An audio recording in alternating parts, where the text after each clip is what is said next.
Alright, let's have a look at regular socks. Place the sock with the heel down on both socks, then put one of the socks on top of the other so that it's covering the entire sock. From here we're going to fold out the top sock 90 degrees at about the ankle.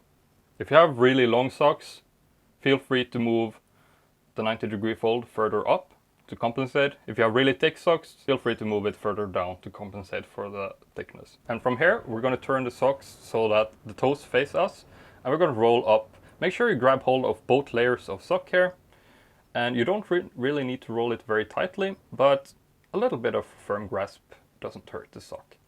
So we are rolling it up all the way over this 90-degree fold here, so we take it along with us. Once we reach the top here, we're going to take our one hand and we're going to grab hold of the entire roll.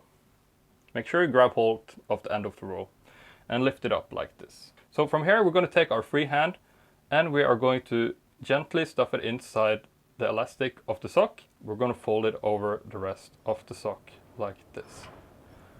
Now, if you want it to look beautiful here, like a little rose, you can feel free to adjust it. If you want it to stand on its own, you can slightly make some adjustments to the bottom.